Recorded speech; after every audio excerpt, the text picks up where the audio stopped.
예, 오늘날 흔히들 기독교는 교회에 나가는 종교라고 생각을 하지요.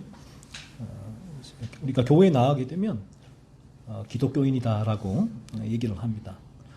하지만 우리가 기독교에 대해서 자세히 알게 되면 단지 교회에 나가는 것, 그것이 기독교는 아니다라는 것입니다. 쉽게 말하면 성경은 기독교에 대하여 기독교를 하나의 종교로 본다면 예수님을 믿는 종교가 기독교라고 성경은 말씀하고 있죠. 단지 교회에 나가는 그 자체가 기독교가 아니고 예수님을 믿는 것 그 자체를 기독교라고 말씀을 하고 있습니다. 오늘 본문에서 사도 바울도 이 빌립보 그 감옥의 간수들에게 주 예수를 믿으라라고 전했지요. 사실은 이 부분이 기독교의 핵심이죠. 주 예수를 믿으라라는 말씀요. 교회에 나오라가 아니고 주 예수를 믿으라는 것이죠. 그런데 여기서 우리가 중요하게 봐야 되는 부분은 왜 그 예수님을 믿어야 하는가 하는 것입니다. 그냥 교회에 이게 뭐 일요일 되면 나가서 예배 한번 드리고 오면 되는 거 아니냐. 왜 그 부분이 아니라 왜 우리가 예수님을 믿어야 하는가 하는 거죠.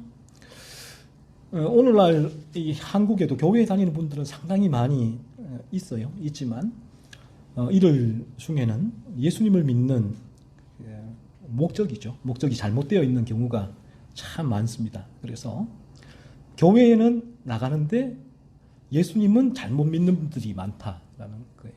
그러니까 교회에 아무리 열심히 출석을 한다고 해도 일요일 날도 나가고 뭐 수요일, 금요일, 새벽에도 나가는 분들이 많은데 아무리 열심히 나가도 예수님을 잘못 믿는 분들이 있고 예수님을 잘못 믿는다면 그가 아무리 교회에 열심히 나가도 성경은 그를 보고 기독교인, 그리스도인이라고 말하지 않는다라는 거죠. 이 교회에는 나가지만 잘못 예수님을 믿는 대표적인 경우가 이 복받기 위하여 예수님을 믿는 거지요. 그래서 예수님을 믿으면 복을 받겠지라는 마음입니다. 그래서 이 돈과 건강과 성공과 명예와 안락함을 얻기 위하여 예수님을 믿는 분이 참 많다는데 이것은 성경에서 말하는 참된 기독교가 아니다라는 거예요. 이런 기독교는 뭐 다 다른 종교가 마찬가지잖아요. 모든 종교가 왜 내가 부처님을 믿느냐, 알라신을 믿느냐 했을 때 다 복받기 위해서인데 그렇다면 예수님을 믿는 것과 뭔가 다르냐 했을 때 똑같은 종교가 되는 거죠. 그런 의미에서. 그래서 그런 차원에서 교회에 아무리 열심히 나와도 그것은 바르게 예수님을 믿는 것이 아니라면 기독교가 아니다라는 것입니다. 그렇다면 성경이 말하는 반대, 그래서 우리가 성경을 읽는 이유가 여기 있는데 성경이 어떠한 우리의 도덕적인 교훈을 위해서 성경을 읽는 것이 아니라 성경의 핵심적인 주제는 왜 사람이 왜 우리가 예수님을 믿어야 하는가를 성경이 말해주고 있는 거예요. 너무 단순한 내용이죠, 사실은. 이 방대한 66권의 신구약 성경이 어떤 의미에서 한마디로 요약을 하자면 우리가 왜 예수님을 믿어야 하는가 하는 것입니다. 왜 교회에 나가야 하는가가 아니라 이 성경은 우리에게 먼저 예수님을 믿어야 하는 가장 중요한 이유가 이렇게 얘기를 해요. 그래서 성경을 도울 김용옥이라는 분도 철학가잖아요. 그분도 성경을 연구를 하잖아요. 그래서 로마서 강해도 펴내고 본인이 또 이 산상수훈 강해도 펴내고 성경을 해석한 책을 많이 펴내고 있는데 하지만 이 성경이 말하는 핵심적인 내용은 다 비껴갈 수밖에 없죠. 그렇게 철학적으로 성경을 연구하기 위해 성경을 접하다 보면 다 피해가게 되는데 먼저 성경을 제대로 읽으면 성경이 말하고 있는 첫 번째 포커스가 이거거든요. 읽어보면 저를 포함한 우리 모든 인간은 태어나면서부터 우리의 마음이 죄로 물들어 있다고 성경은 말씀하고 있다. 이게 성경이 말하는 첫 번째 내용이. 그래서 성경을 제대로 읽으면 나를 비롯한 우리 모든 인간은 내 마음이 죄로 물들어 있구나 라는 사실을 깨닫게 된다는 거죠. 제대로 읽으면. 그래서 성경은 그렇다면 우리 이 인간은 이 죄 때문에 하나님이 심판장이신데 이 심판장이신 하나님으로부터 유죄 판결을 받아서 지옥에 갈 수밖에 없는 존재가 우리 인간이라고 성경 말씀해요. 이 성경이 말씀하는 주된 포커스입니다. 따라서 성경은 그렇다면 우리 마음이 죄로 물들어 있어서 모든 인간이 심판장이신 하나님으로 말미암아 우리의 마지막 생명이 떠날 때 그 심판대 앞에서 판결을 받고 지옥에 갈 수밖에 없는 존재가 우리다라고 성경은 말씀하고 있는데, 그렇다면 어떻게 우리가 이 죄에서 벗어날 수 있는가 하는 것이죠. 우리의 마음이 이 죄로부터 벗어나는 것이 바로 성경이 우리에게 주는 중요한 메시지입니다. 어떻게 열심히 교회에 여러분이 나와서 이 종교생활하고 복받을 수 있는가가 메시지가 아니라 어떻게 하면 내 마음이 죄로 물들어 있는데 여기에서 벗어날 수 있을까 하는 거죠. 그래서 성경은 첫 번째로 예수님을 믿을 때에 이러한 우리 마음이 죄로부터 물들어 있는데 여기서 건진받을 수 있다라고 말씀을 하세요. 그러므로 우리가 이 예수님을 믿지 않으면 이 죄로 물들어 있는 이 마음의 상태 그대로 이 세상을 떠나게 되어지면 하나님의 심판 내 앞에서 하나님은 우리의 죄로 물들어 있는 마음을 보시고 이 지옥의 판결을 내리신다라는 거죠. 하지만 우리가 이 성경에서 예수님을 믿을 때에 우리의 마음이 죄로부터 물들어 있는 우리의 마음이 건진받게 된다라고 말씀을 하세요. 그러면 이제 심판장이신 하나님은 예수님을 통하여 우리를 보시고 우리의 마음이 그 죄에서 건진받았구나라고 바라보시고 우리에게 천국으로 인도해 주신다라는 거죠. 단순한 거죠. 그래서 기독교에서 말하는 이 구원이 뭔가 하면 단순히 예수 믿고 천국 가는 것은 아니에요. 그래서 저도 대구에도 우리 살았지만 대구 동성로에도 지금도 있는지 모르겠지만 트럭에도 그렇고 피켓 들고 예수 천당 불신 지옥이라고 막 들고 다니는 분들이 계시는데 단순히 이 부분이 예수 믿고 천국 가는 것 이것이 성경에서 말하는 구원은 아니다라는 것입니다. 이것은 어떤 면에서 구원에 따라오는 결과물일 뿐이죠. 구원을 받을 따라오는 결과물일 뿐인데 이 성경이 제일 중요하게 첫 번째로 말하는 구원은 우리가 죄로부터 건진받는 거예요. 우리의 마음이 죄로부터 건진받는 것.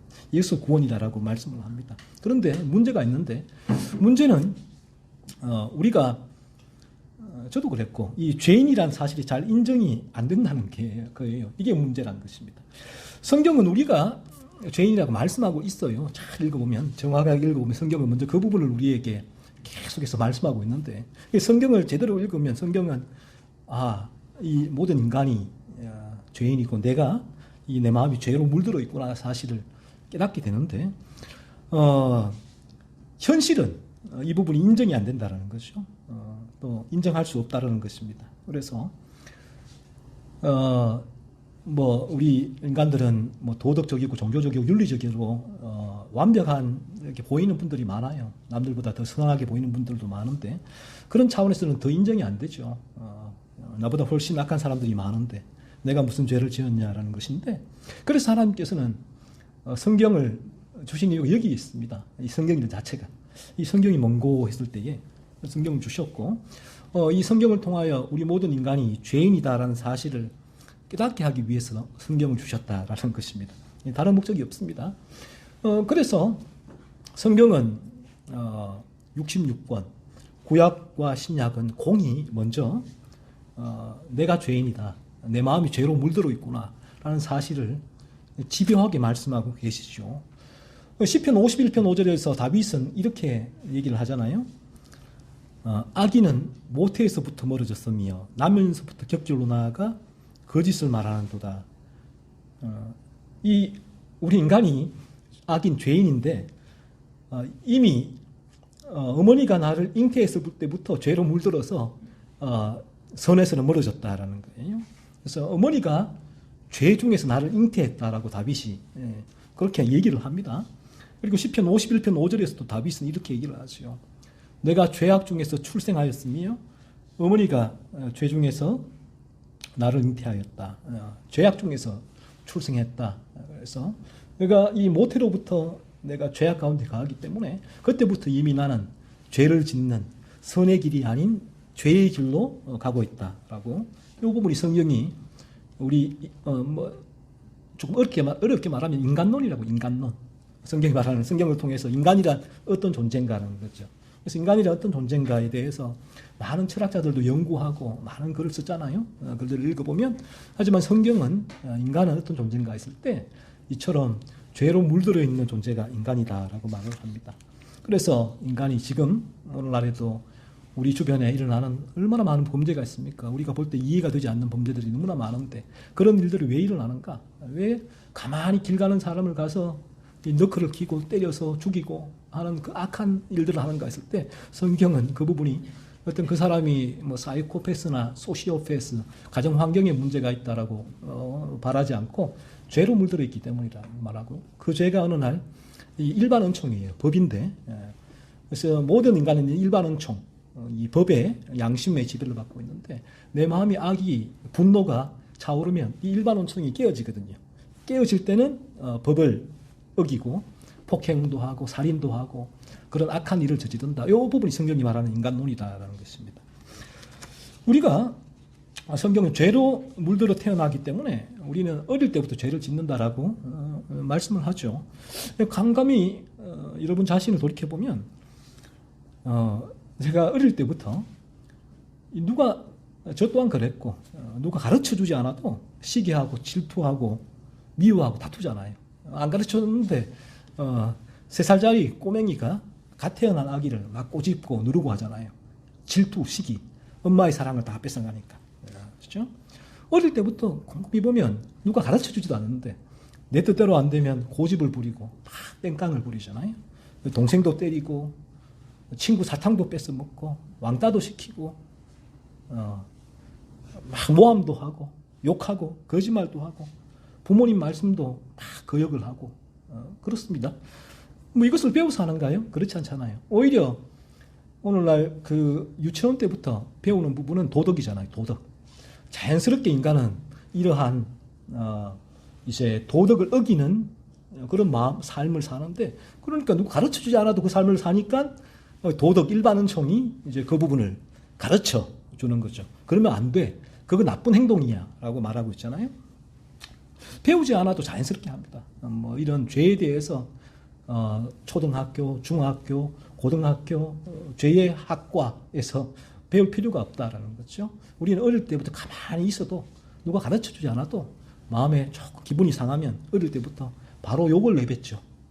바로 울고 바로 시기하고 질투하고 때리고 뺏고 모욕하고 욕하고 하는 게 너무나 자연스럽습니다. 인간이 이러한 행동을 하는 이유가 성경을 쭉 읽어보면 성경은 인간이 죄로 물들어 태어났기 때문이다라고 진단을 하는 거죠. 그러니까 이 부분에 대해서 이제 그 사람들은 얘기하죠. 무슨 소리를 하는가? 그것은 뭐 자연스러운 인간의 행동이 아닌가? 이것이 어떻게 죄인가? 라고 물을 때 이 성경은 이것을 죄라라고 말씀을 합니다. 예수님은 마태복음 15장 19절에서 이 죄에 대해서 이렇게 얘기를 하세요. 당시의 종교 지도자들인 바리새인들은 이 죄를 그 외적으로 거의 잘 안 지었거든요. 이 율법을 외적으로 다 사람들 앞에서 잘 지었다고요. 잘 행했다고요. 사람들이 보니까, 사람들이 다 눈으로 지켜보니까 그 사람들 앞에서 나는 이러한 종교 지도자야라는 것을 과시하기 위해서 선행도 하고 구제도 하고 뭐 착한 일도 많이 했죠. 근데 예수님은 그들을 향해서 심하게 욕을 하셨거든요. 심하게 비난을 하셨거든요. 독사의 자식들아라고. 그러면서 하시는 말씀이 회칠한 무덤이다. 그러니까 뭐 당시에 회칠한 무덤은 다 평토장한 무덤이라서 회칠을 해버리면 무덤인지 땅인지 구분할 수가 없어요. 그러니까 거기를 밟으면 이제 불결한 사람이 되는데, 그러니까 사람 모르고 다 바른다는 거죠. 회칠한 무덤인데 겉으로는 땅인데 안을 열어보면 온갖 썩은 뼈들이 가득하다는 거죠. 그러니까 그들이 그러하다는 것입니다. 그러니까 예수님께서 그들에게 그게 죄가 아니야. 죄는 너희의 마음에서 일어나는 거야. 너희 마음에서 일어나는 미움이 죄야. 너희의 마음에서 일어나는 시기와 질투가 죄야. 너희의 마음에서 일어나는 분노와 화가 죄야. 이것이 죄야라고 예수님께서는 죄에 대하여 바르게 가르쳐 주셨죠. 예를 들자면 우리가 누군가에 대하여 욕을 하고 다투고 폭행하고 누군가를 죽이기 전에 행동으로 범하는 거죠. 그 이전에 왜 이런 행동을 하는가 하는 거죠. 했을 때 우리의 마음에서 누군가에 대하여 미움이 올라왔기 때문에 이런 행동을 한다는 거예요. 그래서 예수님이 그것을 죄라라고 말씀해요. 그러니까 이럴 수도 있잖아요. 이런 미움이 올라오는데 일반 은총, 법이 무서워서 양심 때문에 그 행동을 욕도 안 하고 사람들 앞에서 폭행도 안 하고 살인도 안 했다라고 한다면 그 부분을 일반적인 기준으로는 그게 뭐가 죄야 라고 하지만 주님께서는 내가 미움이 올라와서 살인죄를 범하지 않아도 미움이 올라왔다면 그 미움을 죄라라고 말씀하신다는 거예요. 바리새인은 미움이 올라왔는데 살인죄를 하지 않았기 때문에 나는 살인죄를 범하지 않았다라고 얘기를 하는 거거든요. 하지만 예수님은 네가 살인죄를 범하지 않아도 이미 네 마음에 미움이 올라왔다면 그것은 살인죄야 라고까지 얘기를 해버려요. 요한일서 3장 15절은 이렇게 얘기를 합니다. 그 형제를 미워하는 자마다 살인하는 자니라고 말씀을 해요. 성경은 그렇게 말을 하고 있죠. 성경은 내가 누군가를 미워하면 살인죄와 진배 없다는 거예요. 사실은 모든 살인의 동기는 내 마음에 그 사람을 향한 미움이란 거죠.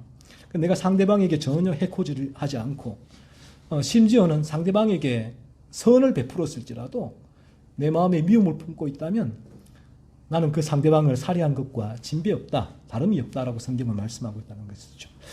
자, 그렇다면 우리가 다른 모든 죄는 제쳐두고 이 미움, 우리 가장 흔히 발생하는 죄니까요, 우리 마음에. 저 또한 그렇지만 이 미움이라는 죄 하나를 살펴보면 곰곰이 생각을 보십시오. 우리가 어릴 때부터 얼마나 많은 사람을 미워했습니까? 곰곰이 생각해보면. 그리고 지금도 내 마음에 미워하는 사람이 있지 않은가 하는 거예요. 내 마음에. 지난 한 주간에는 가만히 돌이켜보시면 내가 남편과 아내와 자녀들과 부모님과 친구를 향하여 내가 어떤 미운 마음을 품지 않았는가 하는 거예요. 곰곰이. 멀리는 어릴 때를 돌이켜보고 뭐 생각이 잘 나지 않는다면 또 지금 현재 이번 주에 있었던 나의 그 마음의 상태를 돌이켜볼 때에 그런 미운 마음이 품지 않았는가 하는 것입니다. 성경은 이렇게 말씀을 하세요. 이러한 미움이 우리 마음에 생기는 이유가 우리 마음이 죄로 물들어 있기 때문에 여기서 이런 죄가 생겨난다고 말씀해요. 그래서 성경에 우리는 미움이 이게 왜 올라올까 하는 것이죠. 그래서 성경은 그 부분은 미움이 올라오는 이유는 내 마음이 죄로 물들어 있기 때문에 거기서 미움도 나오고 시기도 나오고 질투 나오고 분노도 나오고 온갖 죄가 거기서 시작된다라고 얘기를 합니다. 그러므로 그래요. 이 부분이 잘 믿겨지지 않죠. 내 마음이 죄로 물들어 있다는 사실이 잘 믿어지지 않는데, 그래서 우리 마음에서 성경은 끊임없이 일어나는 한 가지 예를 들게요. 그 미움을 바라보라라고 말씀을 하십니다. 그 죄. 내 마음이 끊임없이 지난 한 주간에도 수많은 대상을 향하여 미움과 분노가 올라왔는데 그 부분이 내 마음이 죄로 물들어 있기 때문이다라고 성경은 말씀하고 있죠. 그래서 미움이라는 죄 하나를 내가 한 주간의 삶을 돌이켜볼 때에도 이게 어디서 내 마음에 이런 게 올라올까라고 했을 때 이제 그 부분은 이 성경은 그걸 살펴보면 내 마음이 죄로 물들어 있기 때문에 그런 것이다라고 성경은 우리에게 답을 해준다는 것이죠. 그러므로 성경은 이렇게 말씀하세요. 우리의 마음이 이러한 죄로 물들어 있는 상태, 여기서 벗어날 수 있기 위하여, 벗어나는 것이 구원인데 여기서 벗어나기 위하여 예수님을 믿어야 한다라고 말씀을 해요. 오늘 읽었던 성경 구절에서도 주 예수를 믿어라, 그리하면 구원을 얻으리라고 했을 때에 이 구원이 뭔가 했을 때에 구원이 복 받는 것도 아니고 사실 구원이 저 천국에 가는 것, 그 유일한 목적이 아니고 구원은 가장 중요한 첫 번째 포커스는 죄로부터의 구원을 말씀을 해요. 내 마음이 죄로 물들어 있는 상태에서 건진받는 것을 말씀을 합니다. 그러므로 우리가 예수님을 믿어야 하는 이유가 뭔가 했을 때 내 마음이 죄로 물들어 있는 죄인이기에 끊임없이 이 미움을 비롯한 여러 가지 죄가 내 마음에서 올라오고 여기서 건진받기 위하여 예수님을 믿어야 한다라고 성경은 말씀을 하세요. 우리가 이처럼 성경을 바라보게 될 때, 통하여 내 죄를 바라보게 될 때, 이렇게 바라보면 성경이 첫 번째 항상 하시는 말씀은 성경은 다른 게 아니에요. 우리 죄를 바라봐라. 우리 마음이 얼마나 죄로 물들어 있는가를 바라보라라고 성경을 말씀해요. 바로 읽으면, 제대로 읽으면. 제대로 성경을 못 읽지 않으니까 다른 목적을 가지고 나 공부 잘해야지 라는 목적으로 잠언서를 읽고, 나 똑똑해져야지 라는 목적으로 전도서를 읽고, 나 복받아야지 라는 말씀으로 예수님의 기적과 이적과 읽고 이러니 성경이 말하는 바를 잘 깨닫지 못하는데 바른 목적으로 내가 성경을 통해서 내가 어떤 존재인지를 바라봐야겠다라는 목적으로 성경을 읽게 되어지면 이 성경을 통하여 내 죄를 바라보게 되어집니다. 내 마음이 죄로 물들어 있다라는 그 상태를 이제 깨닫게 되어지죠. 그러면 그 부분이 깨달아지게 될 때 우리는 이런 마음이 일어나게 되겠죠. 당연히 내 마음이 죄로 물들어 있구나. 이 부분이 깨달아지게 되어지면 성경을 통해서 그러면 그 다음에 어떤 일이 일어날까요? 내가 좀 이런 죄에서 건진받고 싶다. 그런 마음이 일어나겠죠. 당연히. 내 마음이 이런 죄로 물들어 있다는 깨달아지면 그러면 나는 이 부분에서 건진받고 싶다는 마음이 당연히 일어나게 되고 그러면 어떻게 내가 여기서 벗어날 수 있는가 했을 때 성경은 주 예수를 믿어라라고 말씀하고 있는 것이거든요. 그냥 성경에서 예수 믿으면 복 받는다, 천국 간다, 예수 믿으라, 예수 믿겠습니다라고 해서는 예수님을 사실은 믿을 수가 없다는 거예요. 제대로 정확하게 예수님을 믿을 수 있는 길은 성경을 통하여 내 마음이 죄로 물들어 있구나 그 사실이 내가 느껴지게 될 때 그러면 비로소 나는 어떻게 하면 여기서 건진받을 수 있습니까? 라고 묻게 되고 성경은 그때 나에게 주 예수를 믿어라. 수고하고 무거운 짐진 자들아 다 내게 예수님이죠. 내게로 오라. 라고 말씀하시는 주님의 그 초청을 비로소 듣게 된다라는 것입니다. 그래서 예수님께서는 예수님 하나님이신데 왜 이 하늘 그 신이 이 땅에 인간이 되어 오셔서 십자가에서 우리를 대신하여 죽으셨느냐 했을 때 그 목적은 단 한 가지 우리를 그러한 죄로부터 건져내시기 위하여 십자가의 생명을 내어주셨습니다. 그러므로 우리가 나의 죄를 깨닫고 예수님이 십자가에서 나를 이 죄로부터 건지시기 위하여 죽으셨다라는 사실을 믿을 때에 우리는 죄에서 건진받게 돼요. 이렇게 그냥 무작정 예수님을 믿으면 구원받겠지 어떤 일이 일어나겠지가 아니라 참으로 예수님을 믿기 위해서는 먼저 내가 얼마나 죄로 물들어 있는가 내가 얼마나 악한 존재인가 내 마음이 죄로 물들어 있는가 이 부분이 성경을 읽을 때 어느 순간 깨달아지게 되고 그 깨달음이 있을 때 비로소 인간은 그러면 어떻게 해야 됩니까? 라는 물음을 묻겠죠. 그럴 때 예수님께 자연스럽게 나가게 된다라는 것이죠. 예수님을 믿어야 하는 첫 번째 이유가 이 죄로부터 건진받기 위해서다라는 것이고요. 그리고 두 번째 이유가 이 죄에서 건진받은 내 마음이 이 죄로부터 건진받게 되면 벗어나게 되면 그 다음에 우리에게 일어나는 변화가 있거든요. 그러니까 생각을 해보시면 마음이 죄로부터 건진받으면 받았는데도 아무런 변화가 일어나지 않으면 그 마음은 죄로부터 건진받는 게 아니겠죠. 당연하겠죠. 우리의 모든 행동의 스타팅은 마음에서 시작되는 거거든요. 사실은 내가 무언가를 할 때 내 마음이 원하니까 그 일을 하게 되는 것이죠. 마음과 별개로 움직이는 우리가 그런 행동을 할 수는 없죠. 인간이라는 존재가.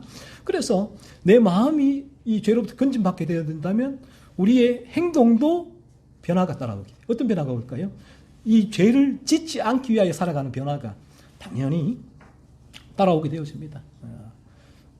내 마음이 죄로부터 건진받게 되어지면 내 마음이 죄를 안 짓고 살고 싶다라는 마음이 일게 되고 이제 그런 삶을 살고자 애를 쓰게 되는 것이 자연스럽게 일어나게 된다라는 거죠. 이런 변화. 그래서 만약에 내가 예수 믿고 구원받았는데 그 천국은 가는데 그런데 내 삶에 아무런 변화가 없다. 이 죄에 대해서도 감각이 없고 이 죄를 짓지 않고자 하는 의지, 열망도 전혀 생기지 않고 이 무관하게 예전이나 지금이나 교회 나간다고 했을 때나 안 나간다고 했을 때나 나에게는 똑같이 내 마음에는 다른 일을 향한 미움이 올라오고 시기와 질투와 분노가 올라오고 이렇다면 나는 참되게 예수님을 믿은 것은 아니다라는 것입니다. 그래서 우리가 내 마음이 죄로부터 건진받게 되면 우리는 죄를 짓지 않고자 하는 그런 방향으로의 삶을 살아가게 되는 것이죠. 그래서 성경 히브리서 10장 10절에서는 이렇게 얘기를 해요. 그래서 우리 성경을 제대로 읽으면 첫 번째는 내가 우리 죄를 깨닫게 됐고 내 마음이 죄로 물들어 있구나. 그리고 두 번째는 예수님이 나를 죄에서 건지시는구나. 그 부분을 알게 되고 성경이 말하는 바예요. 두 번째가. 세 번째는 우리가 예수님이 내를 죄로부터 건지면 그 이후에 나에게는 죄를 죽이는 삶이 시작된다. 그 삶이 무엇인가에 대해서 그 삶을 어떻게 나에게 그 삶이 이루어지는가에 대해서 말씀을 하고 있단 말이에요. 이 부분이 성경의 세 가지의 사실은 중요한 이제 기록 목적이고 우리가 성경을 하나님께서 우리에게 주신 목적이다라는 것입니다. 성경 히브리서 10장 10절에서는 이 뜻을 따라 예수 그리스도의 몸을 단번에 들이심으로 말미암아 우리가 거룩함을 얻었노라라고 말씀하고 있죠. 그러니까 예수님을 참되게 믿으면 거룩하게 된다. 도대체 거룩이 뭔가라는 거죠. 거룩은 이 죄가 없는 상태가 거룩을 말하자면 거룩이에요. 그래서 우리가 예수님을 믿게 되어지면 내 마음이 죄로부터 건진받게 되어지면 이제 죄가 없는 상태인 거룩을 흠모하게 사모하게 되고 이제 그런 거룩을 이제 위하여 삶을 살아가게 되는 것이죠. 그리고 로마서 6장 22절에서도 그러나 이제는 너희가 죄로부터 해방되고 죄로부터 해방된다. 우리 마음이 하나님께 종이 되어 거룩함에 이르는 열매를 맺었으니 그 마지막은 영생이라고 말씀하고 있습니다. 죄로부터 건진받게 되면 내 마음이 죄로부터 건진받게 되면 거룩함에 이르는 열매를 맺게 된다라고 과거형으로 말씀을 해버려요. 거룩한 존재가 된다라고 말씀하고 있죠. 이 말은 우리가 완벽하게 어떤 죄를 짓지 않는다는 것이 아니라 우리의 의지가 죄를 짓지 않고자 하는 방향으로 움직이게 된다라는 거예요. 예전에는 우리의 의지가 오직 나의 자신을 위해 살아가는 죄와는 무관한 죄가 뭐예요? 죄는 도대체 돌아볼 수 없는 그런 방향이었다면 예수님을 참되게 믿은 이후로는 내게 이상하게 내 마음의 의지가 생겨나더라는 거예요. 이 죄를 내가 막 돌을 닦고 해서 생겨나는 것이 아니라 그 의지가 생겨나서 좀 죄를 짓지 않고 거룩하게 살고 싶다라는 마음이 생겨난다라고 성경은 말씀을 합니다. 그래서 우리가 다시 한번 앞에서 예로 든 미움을 한번 바라보자면 이 미움은 이 죄로 물들어 있는 우리의 마음에서 맺히게 되는 자연스러운 죄의 열매예요. 내 마음이 죄로 물들어 있기 때문에 내가 미워하는 거죠. 그래서 어떤 면에서 내가 누군가를 미워하게 될 때 그 미움은 상당히 이 정상적인 우리 감정 상태이기도 해요. 이 부분이 모든 인간의 상태가 내 마음이 죄로 물들어 있기 때문에 그런 부분이죠. 따라서 우리가 이러한 상태에서 건진받기 위해서는 어떤 변화가 필요한데 인간의 노력으로는 불가능하다는 거죠. 인간의 노력으로 아무리 돌을 닦아도 미워하지 않으려고 몸부림을 치고 이제 내가 애를 써도 이 미움은 내 마음에 사라지지 않는다는 거죠. 오히려 나에게 큰 미움을 죽이려고 애를 쓰는 그 고통만 따를 뿐이지 미움은 사라지지 않는다. 그러면 어떻게 여기서 내가 이 미움을 에서 벗어날 수 있는가 했을 때 성경은 우리가 예수님을 믿어서 우리의 마음이 죄로부터 건진받게 되어지면 자연히 죄의 열매도 맺히지 않게 된다라고 얘기를 하세요. 예수님을 건진받으면 자연히 내 마음에 내가 억지로 내가 이 미워하지 않아야지. 이 미움에 대해서 전혀 아무런 의지가 생기지도 않는데 내가 막 나를 몰아붙이고 밀어붙여서 내가 미워하지 않을 거야. 애를 쓰고 막 금식하고 수도원에 돌을 닦고 해서 이 미움은 사라지지 않는다. 그래도 미움은 그대로 그 마음이 존재한다는 거죠. 그러면 어떻게 이러한 내 이 죄의 열매 중에 하나인 미움이 사라질 수 있는가 했을 때에 예수님을 바르게 믿으면 우리의 마음 죄로부터 건진받게 되어지면 이 죄의 열매 미움도 페이드 아웃 서서히 이제 사라지게 되는 거죠. 그래서 이런 이제 원리예요. 죄의 나무가 잘려 나가면, 죄의 나무가 뚝 잘려 나가면 그 죄의 나무에서 맺는 열매가 맺히질 않잖아요. 나무가 달려 나갔으니까. 같은 이치다는 것이죠. 예수님을 믿으면 죄의 나무, 원죄라고요, 원죄. 죄로 물들어 있는 우리 마음, 이 나무가 잘려 나간다. 그러면 당연히 죄의 열매가 맺히지 않게 된다는 것이죠. 같은 이치입니다. 조금 이제 애매하기는 하지만 이런 부분이에요. 예수님을 믿기 이전에는 이 미움이 내 마음을 지배를 한다. 지배. 그러니까 이 지배한다는 게 어떤 의미인가 하면 이런 거예요. 그러니까 성경은 이렇게 성경이 말하는 죄의 기준은 이거예요. 그 사람이 나에게 어떤 해를 가했을 때 내가 그에게 응수하는 것은 미움이잖아요. 미움이고 분노고 복수심인데 그 부분을 우리는 정당하다라고 얘기를 하잖아요. 하지만 성경은 그가 나에게 어떤 해를 가했을지라도 내가 그에게 일어나는 미움이 있다면 그 미움은 죄 때문에 일어나는 것이다 라고 성경은 말씀을 하고 있거든요. 그래서 내 마음이 이 죄의 지배를 받고 있다. 그래서 미움이 나를 지배하고 있다고 하면 이렇게 돼요. 이게 자연스러운 반응 상태인데 누군가를 미워하는 마음이 가시지 않는다는 거예요. 그 마음이 계속 내 마음을 남아있다. 맹맹해 돈다는 거예요. 오, 미워 죽겠네, 미워 죽겠네. 내 마음의 소리죠. 이거 미워, 이런 마음이. 그리고 그 미움이 순간순간 일어날 때, 또 미움이 또 이게 내가 이 미움을 키워가요. 죄는 다 키워가서 그 부분이 나를 완전히 내 마음과 정신, 육체를 지배하게 되어지면 잠도 오지 않잖아요. 그리고 밥도 넘어가지 않고, 그리고 심지어는 이게 계속 심해지면 화병이 나게 되잖아요.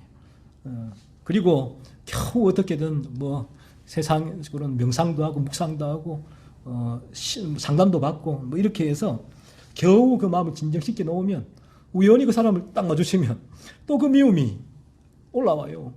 이 미움이 올라와서 차올라 넘치게 되면 이제 이 부분이 막 미움이 올라오게 되면 인간이라는 존재는 이 미움이 분노를 이제 일으키고 이 분노가 상대방을 향한 복수심을 향하게 되어지는데 우리가 이 땅에서 내가 누구 하나를 미워하는 그 사람을 내 마음대로 어떻게 할 수 있다면 아마 이 땅에 살아있는 사람이 아무도 없을 거예요. 다 어떤 사람을 죽이고 싶다라는 마음까지 다 가지잖아요. 그래서 만약에 이 부분을 일반응총 법이라고 하는데 하나님께서 이 일반응총 법을 주시지 않았다면 우리는 내가 미워하는 누군가에게 여러분이 원하는 대로 마음껏 가서 복수를 다 했을 거다라는 거죠.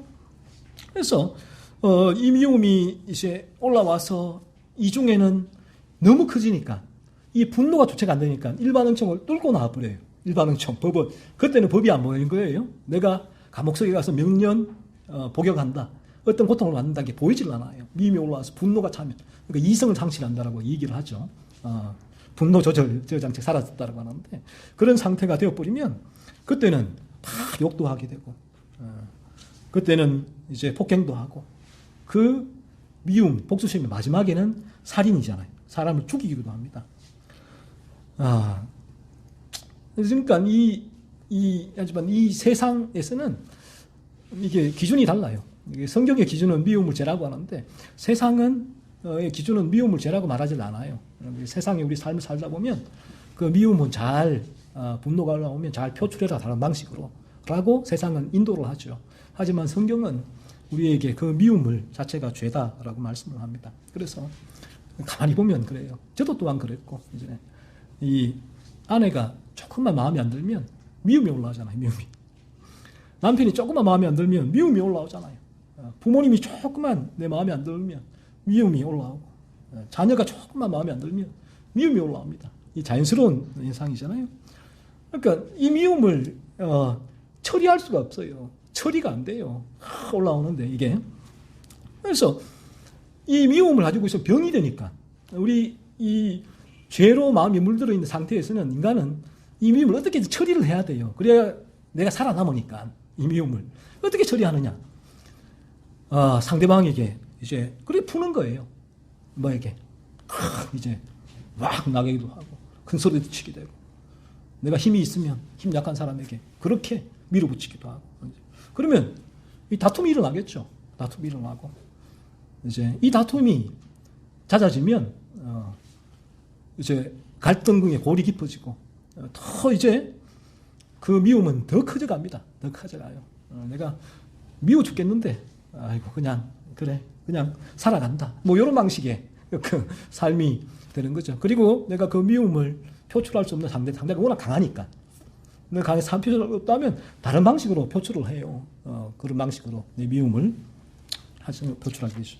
하지만 이 성경을 말하는 바는 우리가 그래서 기독교란 그런 거예요. 그냥 예수를 믿는다고 해서 내 삶에 한 가지 예로 이 미움 하나가 처리되지 않는다면 성경은 예수님을 제대로 믿은 것이 아니다라고 말씀을 하고 있거든요. 예수님을 바르게 믿게 되어지면 예수님은 우리를 죄로부터 구원하셔서 거룩한 사람으로 만드신다는 거예요. 그러니까 이 죄를 미워하고 죄를 안 짓고자 하는 의지를 일으켜주시는 존재로 만든다는 거예요. 그전에는 그런 의지가 전혀 없었단 말이에요. 내에게는. 그러니까 이 부분에 있어서 내 원하는 대로 미워하고 막 했는데 참 예수를 믿으면 그런 의지를 주시니까 이제 내 안에 이런 죄는 올라와야 천국 가기 전까지는 우리 육체를 통하여 죄가 틈타는데 아내와 남편에 대해서 있지만 미움이 올라오면 그 부분들을 내가 막 키워갖고 어떻게 다르게 풀거나 직접 풀거나 하지 않고 그 부분을 죄로 바라보고 죄와 분투하고 밀어내려고 그런 의지가 발동하게 된다는 거죠.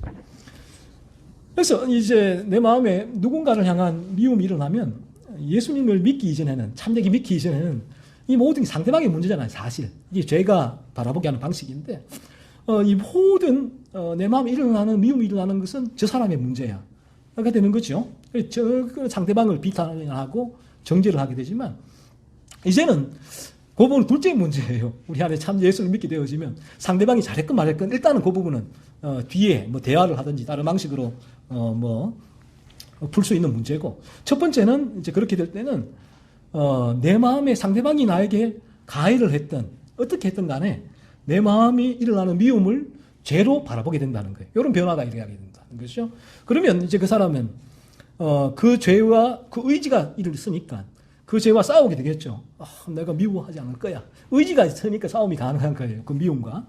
그리고 마침내는 이제 이 부분이 예수님을 믿을 때 예수님이 우리에게 주시는 능력인데 마침내 그 죄와 막 분투하면서 그 죄를 제어하고 억제하고 밀어내게 되죠. 그래서 이 부분을 죄와의 싸움에서 이긴 것이다 라고 말을 하는데 그래서 이렇게 돼요.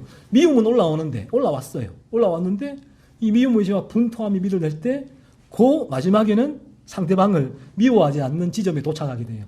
그래서 모든 관계가 미움이 계속 누적되고 쌓이는 것이 아니라 미움이 올라왔지만 주님을 통하여 그 미움을 바라보고 주님이 주신 의지로 그 미움과 싸우면서 미움을 몰아내게 되어지면 이제 그와 나의 관계는 리셋이 됩니다. 리셋.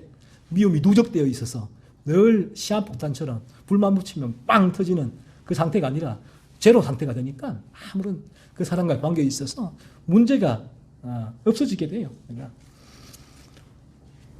이 성경은 우리가 예수님을 믿고 구원받아도 이 세상에 있을 때는 여전히 죄의 유혹에 흔들리게 된다라고 말해요. 이걸 유혹이라고 해요. 지배가 아니라 성경은 유혹이라고 하는데 이제는 우리가 참 예수를 믿으면 그 죄를 찾아내어 싸우고 죽여서 더 이상 상대방을 미워하지 않게 만들어줘요. 이게 예수를 믿을 때 일어나는 변화인데 그럼 우리가 이렇게 얘기를 해요. 어떻게 이런 일이 도대체 가능합니까? 어떻게 일이 가능해요? 이 부분이 내가 평생 살아오면서 봐도 이런 사람 한 명도 못 봤네. 알죠? 그렇죠. 그걸 못 봤을 가능성이 높죠. 또 그런 참되게 어떤 구원받은 참되게 예수님을 믿는 사람들이 많지 않기 때문에 그렇기도 합니다. 우리 주변에. 하지만 참되게 예수님을 믿게 되어지면 드문드문 보여요. 그런 사람들이. 그래서 그런 일이 어떻게 일어나는가? 이런 일이 일어납니다. 가능해요. 그래서 복음은 말이 아니고 능력이라는 게 이런 의미인데 그래서 이제 우리가 이런 부분을 실제로 경험하게 될 때 놀랍죠. 그래서 성경은 이 부분을 새로운 피조물이 된다. 완전히 새로운 피조물이 된다라고 말을 하고 미러클, 기적이다라고 말을 하고 그런 기적이 뭐 내가 예수를 믿는다고 해서 내 머리에 뭐 천사 날개가 어깨에 솟아나고 뭐 링 테두리가 생기고 하는 것이 아니라 내 마음에서 이러한 죄를 죽이는 신비한 변화가 일어나게 된다는 거죠. 그래서 상대방이 아무리 나에게 핏대를 세워도 그걸 미움은 그 순간에 올라오지만 그 부분이 나에게 똑같이 그에게 응수하거나 또 그 부분이 나에게 미움으로써 그 사람을 향해서 계속 바라보면서 내가 어떤 복수를 할 수 없으면 밤에 집에 가서 집을 만들어서 바늘 막 꽂고 하는 그런 일을 하지 않는다는 거예요. 치열하게 그 미움을 싸우고 미움을 몰아대게 되고 그리고 그 사람의 관계는 리셋, 제로가 된다라는 것이에요. 그래서 그를 향한 더 이상의 미움은 가지지 않게 된다. 이것이 이제 예수님을 참되게 믿으면 우리에게 일어나는 이제 일이 되어집니다. 그래서 이러한 기적과 같은 일인데 이 부분이 예수님을 믿을 때 실제로 일어나게 돼요. 그래서 예수님을 믿는다고 하면 이제 하면서 예수 믿어요라고 하며 교회에는 열심히 나가는데 하나 예예요. 여러 가지 삶의 전반적인 변화가 일어나게 되지만 그 중에 우리에게 흔히 일어나는 발생하는 죄가 미움인데 그 미움이 마음에 일어나서 그 미움을 몰아내지 못하고 미워하는 대상에게 분노와 복수심을 여전히 가지고 있다면 우리는 참되게 예수님을 믿은 것이 아니다라는 것입니다.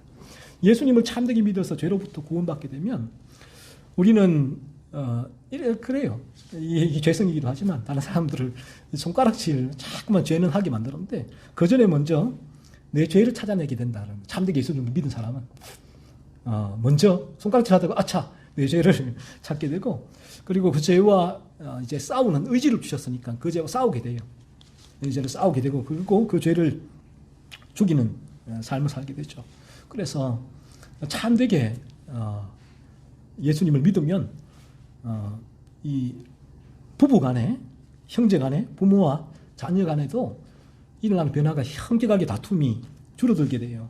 왜냐하면 이 모든 다툼의 근원은 미움이니까 그 미움이 올라오니까 그 미움을 분출하니까 다툼이 될 수밖에 없잖아요. 그런데 내게 생각해 보시면 그 미움이 올라오는데 내가 그 미움을 죽였다.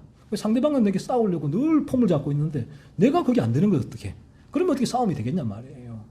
그리고 내가 그 부분을 담아두고 이거 두고 보자 라고 마음에 품는 것이 아니라 내 안에 그 부분이 페이드 아웃 싸우면서 제가 물러가니까 내가 어떤 다음에 한번 언제 기회 잡아서 한번 할 거야가 아니라 그런 마음이 사라지니까 어떤 뭐 그런 이 다툼이죠. 갈등들이 현격하게 줄어들 수밖에 없다라는 것입니다. 그래서 예수님을 믿으라고 하는 것이에요. 예수님을 바르게 믿으면 참되게 믿으면 반드시 우리에게는 이러한 일이 일어나게 된다. 그래서 예수님 바르게 믿는 분들이 오늘 한국 교회에 뭐 1000만이 교회에 나간다라고 하지만 그분들 중에 정말 소수라고 이제 성경은 말씀합니다. 그런 분들이 소수다. 교회에 나간다고 해서 다 이렇게 참되게 예수님을 믿는 것은 아니다라는 것이고 그가 참되게 예수님을 믿는다면 그러면 그는 주님께서 열매로 알리라. 열매로 본인을 입증해야 된다. 내 삶 가운데 나에게 이러한 죄에 대한 근본적인 자세와 태도의 변화가 있느냐, 죄에 대한 이제 싸우고 밀어내려는 의지가 있느냐 하는 부분들이 있는가를 살펴봐야 된다. 이런 부분이 나에게 일어나지 않으면 나는 이전과 지금 무엇이 바뀌었느냐? 교회에 나가기 전후 내가 예수님을 믿고 구원받는다, 천국 간다라고 한 그전과 후 아무런 죄에 대한 이 차이가 없이 똑같다면 내 안에 미움이 일어나면 그대로 미워하고 그대로 내가 분노가 일어나면 분노하고 화가 나면 화를 내고 복수를 하고 이게 세상에 이제 일반적인 그러니까 그 사람들이 잘못됐다는 게 아니라 이 세상의 모든 사람들은 그와 같다는 거예요. 성경은 죄로 물들어 있기 때문에 그래서 나도 그와 똑같다면 내 몸은 교회에 있는데 내 상태는 그와 똑같다면 이게 뭐냐는 거죠. 그러면 성경은 그래서 구원받지 않은 것이라는 것이죠. 그래서 오늘날 모든 이 한국에도 이 정치권이나 뭐 엘리트 집단에도 어떤 문제가 터지면 늘 교회에 다니는 분들이 많잖아요. 바로 이런 이유 때문이다라는 것입니다. 그리고 세 번째가 이제 예수를 믿으면 우리에게 일어나는 궁극적인 결과물인데 그 이유가 성경은 지옥에 가지 않고 천국에 가기 위하여 예수님을 믿어야 한다라고 말씀을 하세요. 성경은 죄로 우리가 마음이 죄로 물들어 태어났고 이 상태로 그대로 가지고 이 세상을 떠난다면 하나님으로부터 유죄의 선고를 받아 영원히 고통받는 지옥에 가게 된다라고 성경은 말씀을 해요. 그래서 예수님께서 우리를 이 지옥으로부터 건지셔서 천국을 데리고 가시기 위하여 십자가에서 생명을 내어놓으셨다라고 성경은 말씀을 하죠. 그러므로 잘 아는 우리 요한복음 3장 16절 말씀은 하나님이 세상을 이처럼 사랑하사 독생자 예수님이죠. 예수님을 주셨으니 이는 예수님을 믿는 자마다 멸망하지 않고 영생을 얻게 하려 하심이라 라고 말씀을 하고 있습니다. 예수님을 믿는 자마다 멸망하지 않는다. 즉 지옥에 가지 않고 영생을 얻게 하려 하신다. 즉 천국에 들어가게 하신다라는 것이죠. 그래서 우리는 예수를 믿어야 되는가? 성경이 왜 그렇게 말하는가 했을 때에 오늘 이 들은 말씀을 통해서 내 마음이 죄로부터 건진받기 위하여, 그래서 죄 짓지 않는 삶을 살기 위하여, 그리고 지옥에 가지 않고 천국에 가기 위하여 예수님을 믿어야 한다라고 성경을 말씀을 하고 있습니다. 그래서 우리가 이 말씀을 잘 기억하고 하나님께서 우리 모두에게 은혜를 주셔서 이러한 목적으로 주님을 다 믿어서 우리의 마음이 죄로부터 건진받고, 그러므로 우리의 삶 가운데도 이러한 내 마음에서 일어나는 죄들이 죽어지는 그러한 삶을 살면서 또 저 영원한 천국에서 우리가 다 함께 참되게 예수님을 믿어서 만날 수 있으면 좋겠습니다. 기도하겠습니다.